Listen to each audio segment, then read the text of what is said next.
বিএনপির সর্বোচ্চ নীতি নির্ধারণী ফোরাম জাতীয় স্থায়ী কমিটির বৈঠক অনুষ্ঠিত হয়েছে সোমবার রাতে।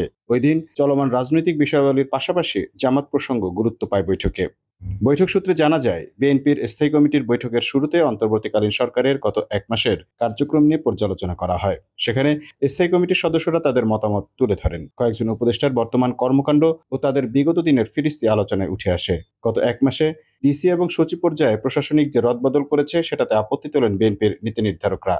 জানা যায়, এ ব্যাপারে শিগগিরই বিএনপি তাদের অবস্থান অন্তর্বর্তীকালীন সরকারের কাছে তুলে ধরবে। একই সঙ্গে দ্রুত প্রাতিষ্ঠানিক সংস্কারের দাবি জানাবে দলটি।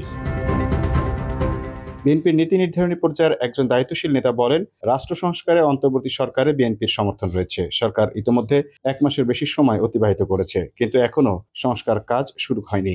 নির্বাচনী রোডম্যাপের ঘোষণাও আসেনি। বৈঠক সূত্রে আরও জানা যায়, পরিবর্তিত পরিস্থিতিতে বাংলাদেশ জামাত ইসলামীর কর্মকাণ্ড নিয়েও আলোচনা হয়েছে। সেখানে জামাত আমির ডাক্তার শফিকুর রহমানের সাম্প্রতিক কয়েকটি বক্তব্য আলোচনায় আসে।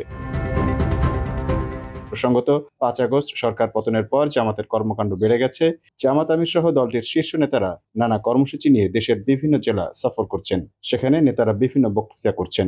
সম্প্রতি জামাত আমির শফিকুর রহমান নির্বাচন প্রসঙ্গে বলেছেন, তারা এত দ্রুত নির্বাচন চান না, অন্তর্বর্তী সরকারকে রাষ্ট্র সংস্কারের জন্য আরও সময় দেওয়ার পক্ষে। তার এই বক্তব্য বিএনপিতে তীব্র প্রতিক্রিয়ার সৃষ্টি করে, কারণ বিএনপি দ্রুত নির্বাচনের পক্ষে। Mamun Mahfuz, time news desk.